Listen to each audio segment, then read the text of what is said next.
तो नमस्कार दोस्तों, स्वागत है आपका अपना ही यूट्यूब चैनल सुधारू फैक्ट में। ये वीडियो आपके लिए बिल्कुल ही स्पेशल लेकर के आए हुए हैं। ऐसा क्यों, आपको कुछ देर में समझ में आ जाएगा। अच्छा, आपको एक चीज तो पता होगा कि आए दिन बिहार में जो सरकारी टीचर हैं उनके लिए कितनी ज्यादा वैकेंसी निकल रही है और हर लोगों के मन में ये चाहत है कि किसी भी तरह से हमें सरकारी टीचर का जो नौकरी है वो मिल जाए। लेकिन इसके लिए बहुत सारा आपको क्राइटेरिया फॉलो करना पड़ता है और हम यहीं पर मार खा जाते हैं कि काश मेरे पास ये डिग्री होता तो आज हम भी फॉर्म भर दिए रहते। देखिए, जो टीआरई 1 हुआ उसमें कितनी सारी सीटें आई थी, टीआरई 2 हुआ कितनी सारी सीटें आई थी, टीआरई 3 हुआ कितनी सारी सीटें आई थी, अभी टीआरई 4 आने वाला है और भविष्य में बहुत सारे जो होंगे टीचर के लिए सीटें अवेलेबल हैं, जो वैकेंसीज आने वाली हैं। तो उसके लिए हमें एक पर्टिकुलर कोर्स करना होता है और उस कोर्स के माध्यम से हम इसके लिए एलिजिबल होते हैं कि हम फॉर्म को भर सकें। तो बेसिकली हम आपके लिए इसी कोर्स के बारे में हम बात करने वाले हैं। तो देखिए, यहां पर एक जो नया कोर्स जो लॉन्च हुआ है उसको हम लोग बोलते हैं बिहार इंटीग्रेटेड बीएड। आपने बीएड का तो नाम सुना होगा, लेकिन बिहार इंटीग्रेटेड बीएड क्या है, हम बीएड और बिहार इंटीग्रेटेड बीएड दोनों में आपको फर्क समझा देंगे। बस आप वीडियो में लास्ट तक बने रहिएगा। अगर आप YouTube पर नए हैं, मेरे चैनल पर नए हैं, तो आप चैनल को सब्सक्राइब कर लीजिए। आपके लिए जो लेटेस्ट फॉर्म निकलता है वो हम आपको लिए अपडेट पहुंचाते रहेंगे। हम बिहार इंटीग्रेटेड जो बीएड है इसकी क्वालिफिकेशन के बारे में बात करेंगे, इसमें कितना फॉर्म के लिए फी लगे उसके बारे में बात करेंगे, इसके लिए एज लिमिट कितना होना चाहिए उसके बारे में बात करेंगे और साथ ही साथ हम ये भी बात करेंगे कि कितने क्वेश्चन उसमें पूछे जाते हैं, निगेटिव मार्किंग होगा या नहीं होगा। तमाम चीजें आपको क्लियर कर दी जाएगी, बस आप वीडियो में लास्ट तक बने रहिए। तो आइए सबसे पहले हम आपको एक चीज क्लियर कर दें कि इंटीग्रेटेड बीएड और बीएड में क्या अंतर है। पहले आप ये समझ लीजिए। देखिए, आपको पता होगा कि जो बीएड होता है, आपने सुना होगा, जो बीएड हम लोग करते हैं वो ग्रेजुएशन, जो लोग ग्रेजुएशन पास होते हैं उसके बाद वो बीएड करते हैं। मतलब अगर आप ग्रेजुएट हैं, या बीए हो या बीएससी हो, मतलब आर्ट्स से हो या साइंस से हो, तो आप उसके बाद आप जो है बीएड 2 साल का कर सकते हैं। कितने साल का? 2 साल का। तो ये नॉर्मली एक बीएड हो गया। अब यहां पर इंटीग्रेटेड बीएड क्या है उसको हम आपको समझा देते हैं। देखिए, इंटीग्रेटेड बीएड कहने का मतलब है कि अगर आपने 12th पास कर लिया है, देखिए बिल्कुल 12th अगर आपने पास कर लिया है तो 12th के बाद डायरेक्ट आप बीएड कर सकते हैं। ठीक है, इसमें क्या था, ग्रेजुएशन के बाद आप डायरेक्ट बीएड कर सकते हैं, लेकिन इंटीग्रेटेड बीएड में क्या है कि आप 12th के बाद डायरेक्ट जो बीएड कर सकते हैं और ये बीएड जो होगा आपका 4 साल का होगा। कितने साल का होगा? 4 साल का होगा। और इसी को बेसिकली हम लोग बोलते हैं इंटीग्रेटेड बीएड।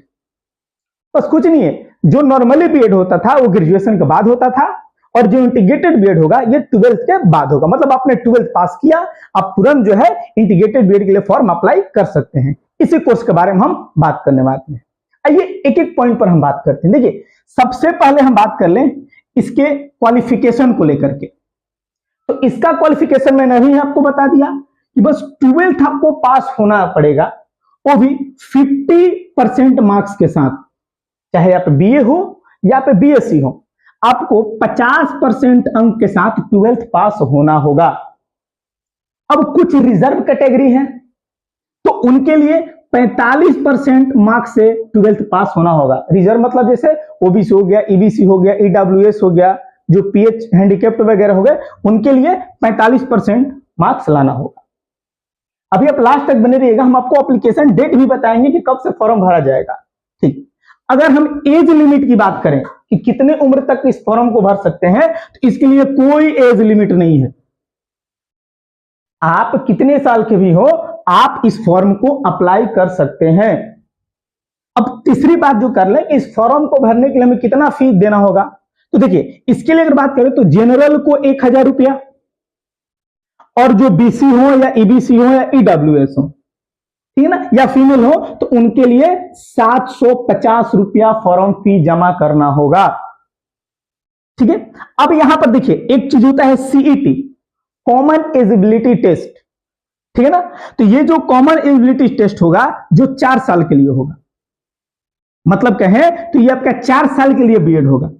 तो अगर आप बीए हैं तो आप बीएड कर सकते हैं, आप बीएससी से भी बीएड कर सकते हैं। देखिए इसका मतलब आपको क्लियर समझा रहे हैं। देखिए यहां पर अगर आपने 12th पास पर जो बीएड कर रहे हैं आप, तो यहां पर आपको 2 डिग्री एक साथ हो जाएगा। एक तो आपका ग्रेजुएशन भी हो गया और दूसरा आपका बीएड भी हो गया। अब इससे फायदा क्या होगा ये समझ लीजिए। देखिए अगर आप नॉर्मली ग्रेजुएशन करते हैं तो ये आपको 4 साल लग जाता है, 4 साल लग जाएगा। आप प्लस में आप 2 साल के लिए बीएड कर लेंगे तो आपको कितना साल गया पूरा? 6 साल। मतलब 6 साल में आपको बीएड का डिग्री मिलेगा। मतलब 4 साल पहले हम ग्रेजुएशन किए और उसके बाद जो है 2 साल बीएड किए, तो टोटल 6 साल हमारा वेस्ट गया। लेकिन इंटीग्रेटेड में क्या फायदा है कि हमने 12th के बाद जैसे ही फॉर्म अप्लाई किया, मतलब बीएड कर रहे हैं इंटीग्रेटेड बीएड, तो आपका साथ ही में ग्रेजुएशन भी चलता रहेगा और 4 साल के में आपका बीएड भी हो जाएगा। मतलब 4 साल में आपका काम हो गया जो आपको 6 साल लगता। इसमें फायदा ये है। अब आइए हम थोड़ा इसके सिलेबस के बारे में हम बात कर लेते हैं। तो अगर हम सिलेबस की बात करें तो टोटल 120 क्वेश्चंस पूछे जाते हैं इस एग्जाम में। टोटल 120 क्वेश्चन पूछा जाएगा और वो 120 नंबर का होगा, मतलब हर एक क्वेश्चन 1 नंबर का। अब ये एग्जाम जो होगा 2 घंटे का होता है और इसमें सबसे बड़ी बात यह है कि इसमें किसी भी तरह का कोई निगेटिव मार्किंग नहीं है। मतलब गलत पर किसी भी तरह का कोई भी अंक काटा नहीं जाएगा। चलिए अब इसमें आइए बात कर लेते हैं कि पेपर में कौन कौन से सब्जेक्ट से क्वेश्चन पूछे जाएंगे। तो देखिए आपसे पूछा जाएगा इंग्लिश में 15 क्वेश्चन पूछे जाएंगे, हिंदी उसमें भी 15 क्वेश्चन पूछे जाएंगे, रीजनिंग जो काफी ज्यादा इंटरेस्टेड होता है इसमें भी 25 क्वेश्चन पूछा जाएगा।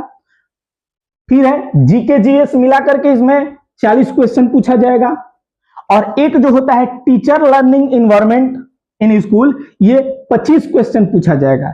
ये बेसिकली होता है जब आप पढ़ेंगे तो टीचर और बच्चों के बीच में कैसा संवाद होना चाहिए उसके बारे में ये बात करता है। तो टोटल अगर आप जोड़ लें, टोटल जोड़ लें तो टोटल 120 क्वेश्चन हो रहा है और ये 120 क्वेश्चन जो है पूरा 120 मार्क्स का होगा।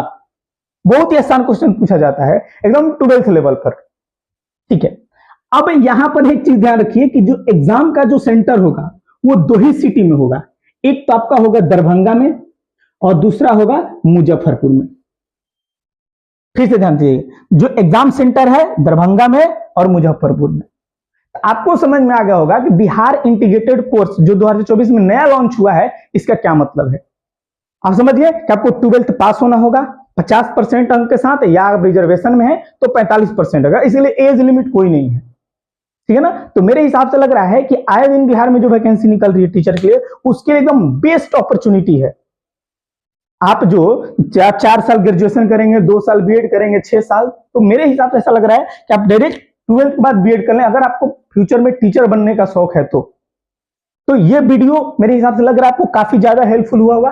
किसी भी तरह का कोई अगर डाउट आपको हो रहा है कमेंट सेक्शन में लिखिएगा। आपके कमेंट सेक्शन ही देख करके हम एक वीडियो और बना देंगे कि आपको इसके रिगार्डिंग क्या दिक्कत आ रही है। ठीक है। हाँ, अब एक चीज छूट रहा है ना कि अब फॉर्म सर अप्लाई कब होगा।